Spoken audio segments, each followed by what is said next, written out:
विमानामध्ये सहावा व्यक्ती कोण होता? हा कुटुंब पूर्ण दुःखी असतं आणि ते पूर्ण दुःखामध्ये असताना ते सहज कसे वावरू शकतात?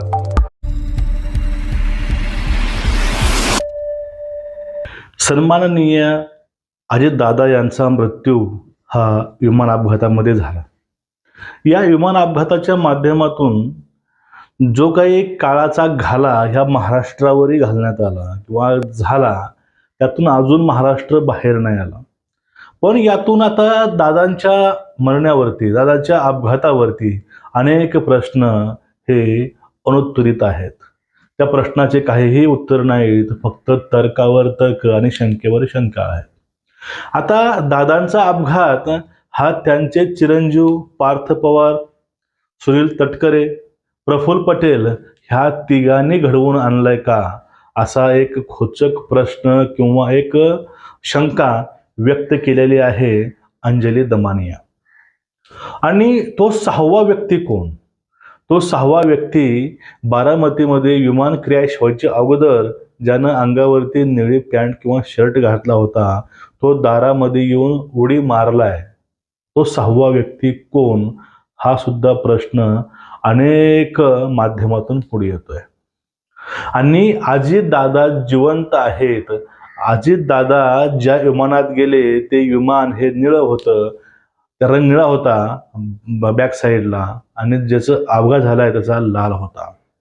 हा पण अनेक लोक यावर सुद्धा व्हिडिओ करत आहेत. आणि एका पुढचा खळबळजनक गोष्ट अशी आहे की तो सहावा व्यक्ती हा अजितदादा होते. दादा हे जिवंत आहेत, ह्या सुद्धा बातम्या ह्या पेरल्या जातात.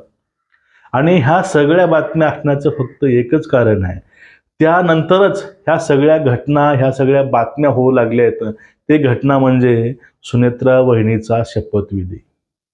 आता या सगळ्या प्रश्नावरती फक्त एकच व्यक्ती उत्तर देऊ शकते, ती म्हणजे सहावी व्यक्ती. ती सहावी व्यक्ती कोण, आपण हेच या व्हिडिओतून बघणार आहोत. मित्रांनो, रामकृष्ण हरी. आता एखादा व्यक्ती गेला, तो व्यक्ती अनेक कोडे, अनेक प्रश्न, अनेक गुपित आपल्या सोबत घेऊन गेले. आता त्या वेळेस त्या स्पॉटला नेमकं काय घडलं होतं, म्हणजे मुंबईतून निघाल्यापासून विमानामध्ये बसेपर्यंत आणि अपघाताच्या काही क्षण अगोदरपर्यंत नेमकं घडलं होतं काय, दादांचे गुपित काय होते, दादा आपल्या सोबत घेऊन गेले. आता त्यावरती भाष्य करणं, फक्त संशय व्यक्त करणं आणि ह्या संशयाचा महामेरू लोकांपर्यंत पेरायचं काम करायचं आणि लोकाला अशांत करायचे काम सध्या चालू आहेत ह्या माध्यमातून. आता आपण एका पहिल्या प्रश्नावरती बोलणार आहोत, तो म्हणजे अंजली दमानिया तीच व्यक्ती आहे. त्या व्यक्तीनं दादा जिवंत असताना त्यांच्यावर अनेक आरोप केले आणि ते असे आहेत की त्यांच्यामुळे अनेक लोकांचे मंत्रिपद सुद्धा गेलेले आहे. का दमानिया कुठे ते सुपारी घेऊन बोलतात, काय बोलतात मला देणं घेणं काहीच नाही. फक्त त्याने एक संशय व्यक्त केला, त्याने शंका व्यक्त केली आहे की ह्या तिघांना तर यांचा घातपात केला नाही का. कारण काय, कारण एकच, ह्या सगळ्या प्रश्नाचे जर डॉट डॉट जोडले गेले तर डॉट फक्त एका जागी येऊन टाकतो, तो म्हणजे सुनेत्रा वहिनी यांनी DCM पदाची घेतलेली शपथ. मग यांचं म्हणणं असं आहे की तिघांनं या ठिकाणी दादाचा घात केलाय. कारण काय, हे तिघ सुनेत्रा वहिनींना DCM करण्यासाठी घाई करत होते.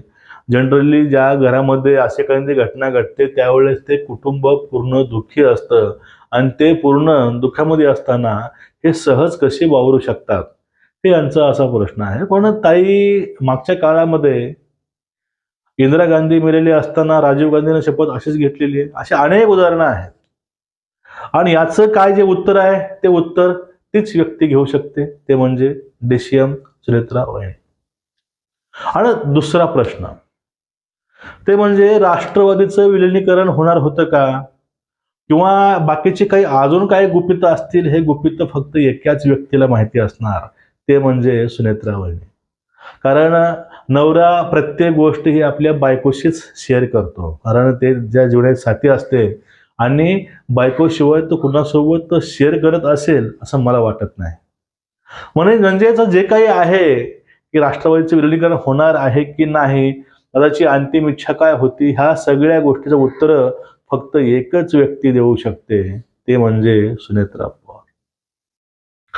आणि पुढचं आहे ते म्हणजे की विमानामध्ये 6वा व्यक्ती कोण होता, हा सध्याची टॅगलाईन चालू आहे आपल्या माध्यमामध्ये, की नेमकं त्या विमानामध्ये 5 माणसं होती की 6 माणसं होते.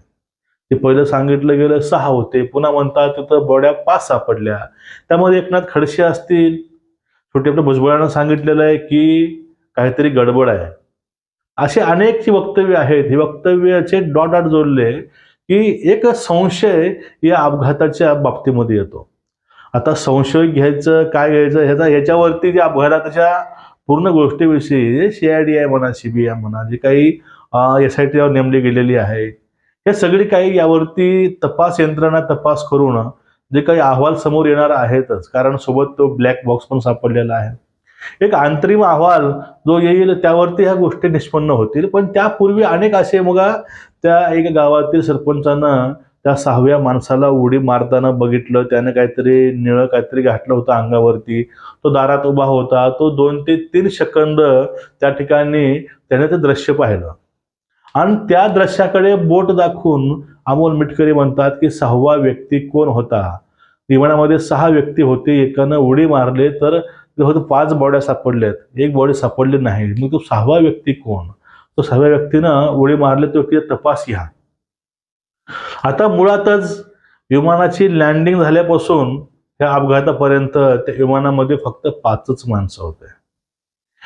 आपले क्रू मेंबर 3, 2 पायलट आणि 1 क्रू मेंबर, आणि हे 2 विदीप जाधव आणि दादा.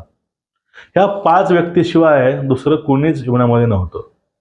ज्या वेळेस टेक ऑफ पासून ते अपघातापर्यंत जे काही आहे ते सगळं काही आहे ते सगळं रिपोर्ट हा मीडियामध्ये अगोदर आलेला आहेच. पण तरीही याच्या बाबतीमध्ये काही गोष्टी ऐकून, काही अफवा ऐकून यावरती बोट दाखवून नेमका संशय व्यक्त केला जातो. ह्या जर सगळ्या गोष्टी बघितल्या, ह्या सगळ्या गोष्टीचा उगम केव्हा झालाय माहितीये? या सगळ्याचा उगम त्या दिवशी झालाय ज्या दिवशी सुनेत्रा पवारांनी सायंकाळी 5 वाजता शपथ घेतली. ताईनं शपथ घ्यायच्या अगोदर कुठलीही अशी अफवा नव्हती किंवा कुठलाही असा काहीच प्रकार नव्हता. कारण काकाने सुद्धा खुद्द बोललं होतं, हा फक्त एक निव्वळ अपघात आहे, एक दुर्दैवी अपघात आहे, यांच्यावरती कोणी राजकारण करू नका. पण यांच्यावरती राजकारणामध्ये पहिली उडी घेतली ते म्हणजे संजय राऊतांनी. संजय राऊतांनी पण सांगितलं की तो 6वा व्यक्ती कोण, तो 6वा व्यक्ती कोण. आता 6वा व्यक्ती कोण आहे? आता ह्या 6वा व्यक्ती बघा, तो अज्ञात जो 6वा व्यक्ती आहे, तो 6वा व्यक्ती हे सगळं काही विश करत आहे मित्रांनो. सुनेत्रा पवारांना DCM काय केलं, घाई काय केली, हा संशय तो 6वा व्यक्ती करतो. त्याचा घातपात झाला तो पार्थ पवारांनी, तटकरेंनी, पटेलांनी केला, आहे तो 6वा व्यक्ती म्हणतो.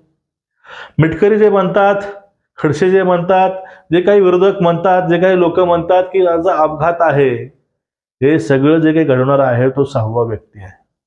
तो 6वा व्यक्ती नेमका कोण आहे? ते मनातनं नेमका 6वा व्यक्ती बाहेर पडलाय, त्या 6व्या व्यक्तीनं हे सगळे घडवून आणलंय आणि तो व्यक्ती करत आहे. आता ह्या 6व्या व्यक्तीला समोर आणा. कारण काय, तुम्हाला मी काही प्रश्न विचारतो, मला सांगा.